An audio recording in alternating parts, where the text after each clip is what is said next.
অনেকে বলছে নাসিরউদ্দিন পাটোয়ারি একটু বেশি কথা বলেছে, এই কারণে হামলা করেছে। এবার আপনি একটু যুক্তিতে আসেন। আমরা হবিগঞ্জে দাঁড়িয়ে যখন মানুষ আমাকে বলে যে ওই জিকে গৌসের অনুমতি ছাড়া কেউ একটা জমি কিনতে পারে না, তার অনুমতি ছাড়া কেউ মাদক ব্যবসা করতে পারে না, তার অনুমতি ছাড়া একটা ব্যবসা প্রতিষ্ঠান চলে না, তার লোকগুলোকে টাকা না দিয়ে একজন ঠিকাদার একটা রাস্তার কাজ শুরু করতে পারে না, আমি যদি এই কথা না বলতে পারি তাহলে আমার এই জুলাই অভ্যুত্থান পরবর্তী সময়ে আমার তো বেঁচে থাকার কোনো মানে হয় না। আমরা এই সত্য কথাগুলো বলবো, নাম ধরে বলবো। এতে যদি চোখ উঠিয়ে নেন আরো হাজারটা আলিফ প্রস্তুত আছে চোখ দিয়ে দেওয়ার জন্য। কিন্তু আগামীতে নাসিরউদ্দিন পাটোয়ারিরা বলেন কিংবা অন্য কেউ, আমরা আপনাদের সাথে আপনাদের ওই ভয়ে, রডের ভয়ে, পাথরের ভয়ে কথা বলা বন্ধ করে দিব না ইনশাআল্লাহ। নতুন করে আমাদের কিছু এমপি এবং কিছু মন্ত্রী আহতদের তালিকাতে নতুন নাম যুক্ত করার জন্য নিজেরা সুপারিশ করা শুরু করেছে। এর মধ্য দিয়ে তারা আহতদের তালিকাতে নিজের দলের অর্থাৎ ক্ষমতাসীন দলের নামের তালিকাটা দীর্ঘ করতে চায়। কিন্তু আমরা মনে করি এই অসৎ উদ্দেশ্যের মধ্য দিয়ে নামের তালিকা দীর্ঘ হওয়ার চেয়ে সবচেয়ে বড় ক্ষতি যেটা হবে, আমাদের আহত যোদ্ধা শহীদ পরিবারদের নামের তালিকাটা বিতর্কিত হয়ে যাবে।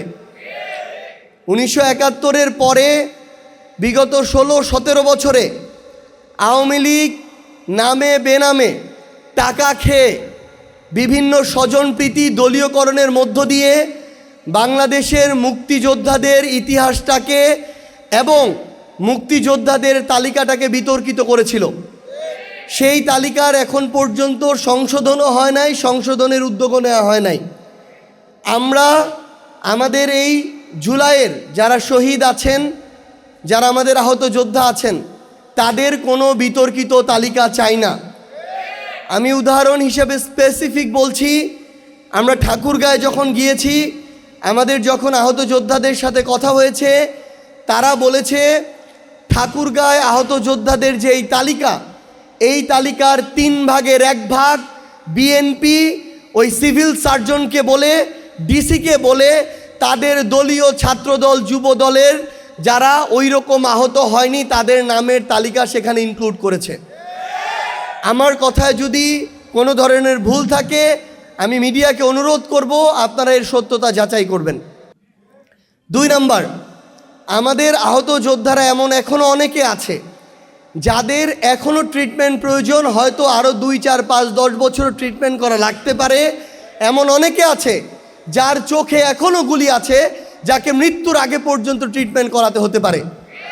কিন্তু আমরা এখন দেখছি আমাদের এই আহত যোদ্ধারা, এখন আমরা বুঝি যে কেন আসলে তারা হাসপাতাল ছেড়ে যেতে চায় নাই।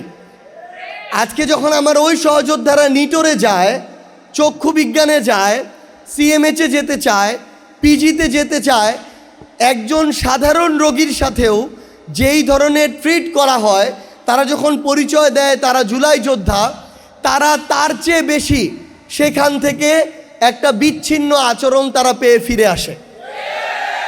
আমরা বর্তমান বিএনপি সরকারকে বলতে চাই, আমার পার্টির আহ্বায়ক সংসদে দাঁড়িয়ে বলেছিলেন এই অভ্যুত্থানে আমাদের সবার অংশগ্রহণ ছিল। ছাত্র সংগঠনের যখন নাম উচ্চারণ করা হয়, জনাব নাহিদ ইসলাম প্রথম নাম উচ্চারণ করেছিলেন ছাত্র দলের, অথচ জনাব নাহিদ ইসলামের ছাত্র সংগঠন ছিল ছাত্র শক্তি। তাহলে এই ধরনের মানসিকতা আমরা আমাদের জায়গা থেকে দেখিয়েছি।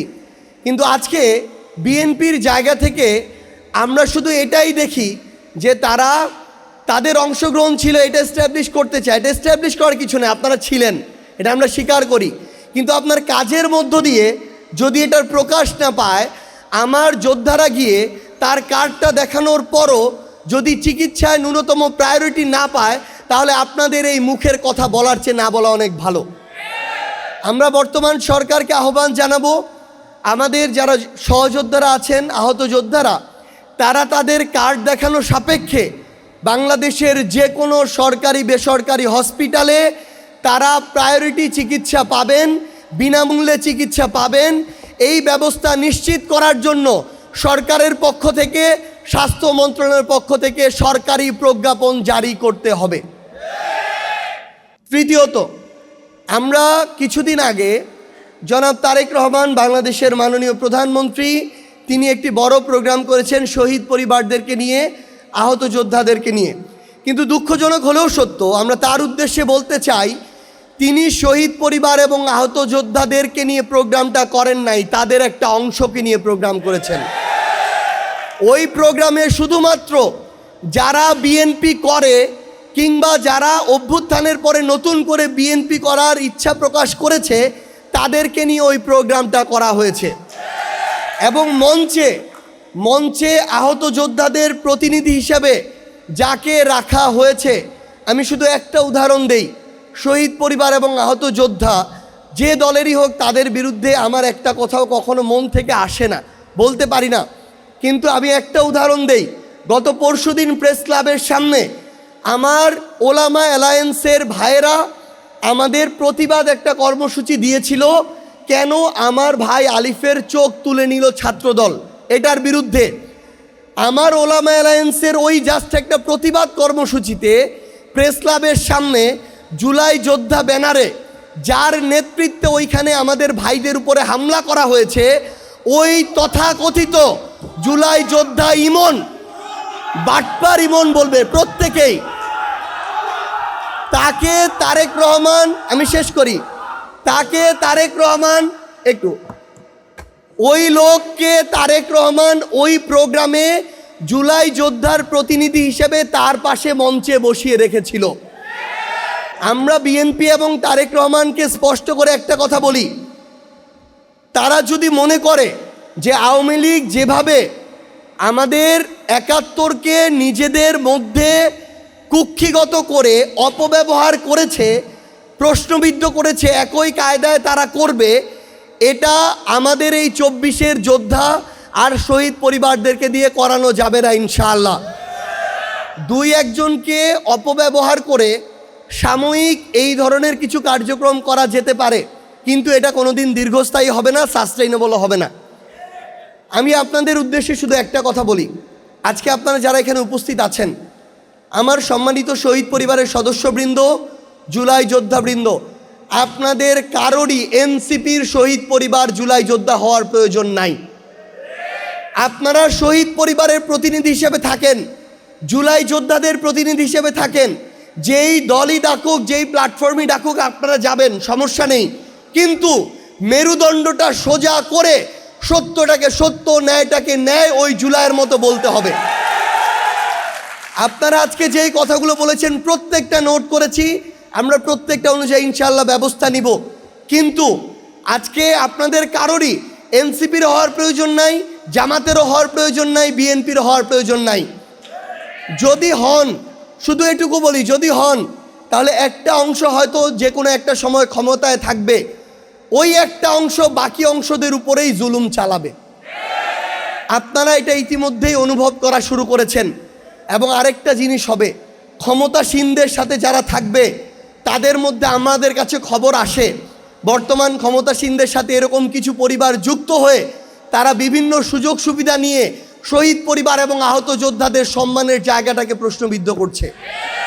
আপনাদেরকে এটুকু আমি শুধু আহ্বান জানাই যে আপনাদের মর্যাদার জায়গাটা আপনাদের ধরে রাখতে হবে। এই প্রশ্নে কোনো দল তো দূরের কথা, আপনাদের কেউ যদি এই প্রশ্নে আপনাদের সাথে কোনো প্রতারণা করার চেষ্টা করে, তার বিরুদ্ধে আপনাদের কথা বলতে হবে। আরেকটা টপিক, আবারও দুঃখজনক হলেও সত্য, ক্ষমতাসীন দল বিএনপির সমালোচনার দিকেই যাচ্ছে। এই নির্বাচনে যারা ভোটার ছিল নৌকার, নিরপরাধ, তাদের ভোট সব দলে গিয়েছে।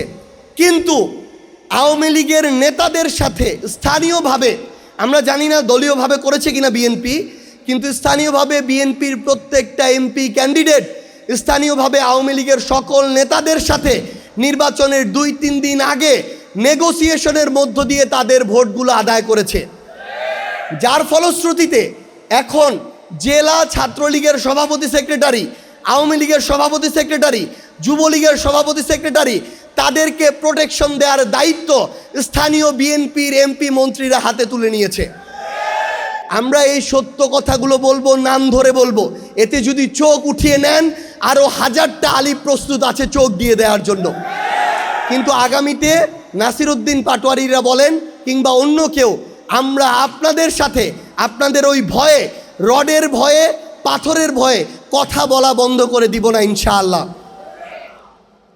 আমরা একটা জিনিস শুধু আপনাদের সামনে একটু উল্লেখ করতে চাই, সেটা হচ্ছে আমাদের হবিগঞ্জের যে হামলাটা, অনেকে বলছে নাসিরউদ্দিন পাটোয়ারি একটু বেশি কথা বলেছে, এই কারণে হামলা করেছে। এবার আপনি একটু যুক্তিতে আসেন।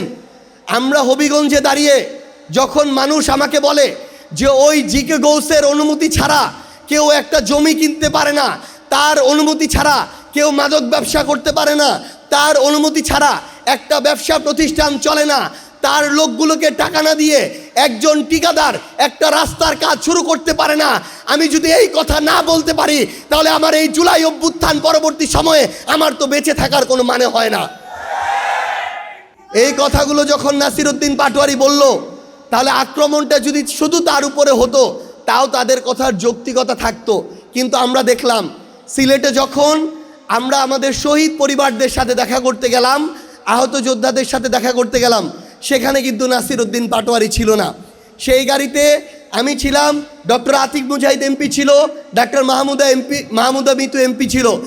আমাদেরকে যেভাবে ইট রড নিয়ে এসে হামলা করা হলো, আমরা যেটা বুঝেছি তাদের উদ্দেশ্য এখন কোনো ব্যক্তি না, তাদের উদ্দেশ্য হচ্ছে তাদের বিরুদ্ধে কেউ যদি কথা বলে, সত্যটাকে সত্য বলে, চাঁদাবাজিকে চাঁদাবাজি বলে, লুটপাটকে লুটপাট বলে, সেই কণ্ঠটা তারা রোধ করতে চায়।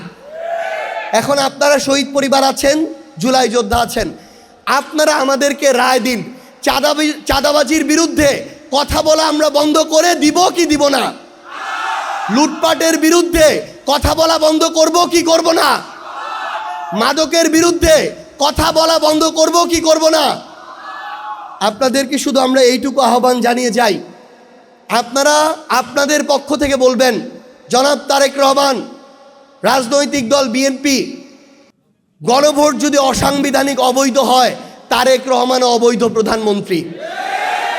জুলাই সনদ যদি অসাংবিধানিক হয়, সালাউদ্দিন আহমেদ অসাংবিধানিক স্বরাষ্ট্রমন্ত্রী। আমার এই গণভোট যদি অবৈধ হয়, বিএনপি সরকার অবৈধ সরকার। আপনাদের এই কণ্ঠটুকু জারি রাখবেন।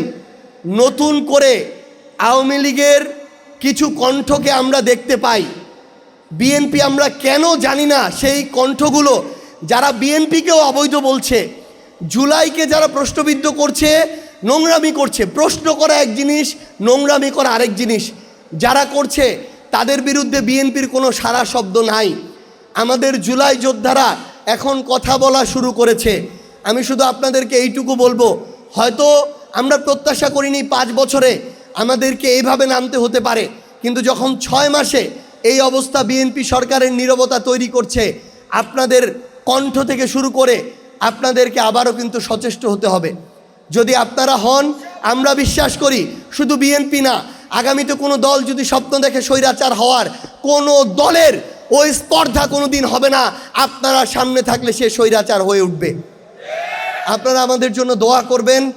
আপনাদের ওই আস্থার প্রতিদান, আমাদের রাজনৈতিক দলের দরকার নাই, আমাদের ক্ষমতায় যাওয়ার দরকার নাই, কিন্তু আমরা আমাদের শহীদ ভাইদের, আহত যোদ্ধাদের যে আকাঙ্ক্ষা, সেই বাংলাদেশের সাথে মৃত্যুর আগে পর্যন্ত সেই লক্ষ্য থেকে আমরা বিন্দুমাত্র বিচ্যুত হব না ইনশাআল্লাহ। সবাই আমাদের জন্য দোয়া করবেন। ভালো থাকবেন। আসসালামু আলাইকুম ওয়া রাহমাতুল্লাহ।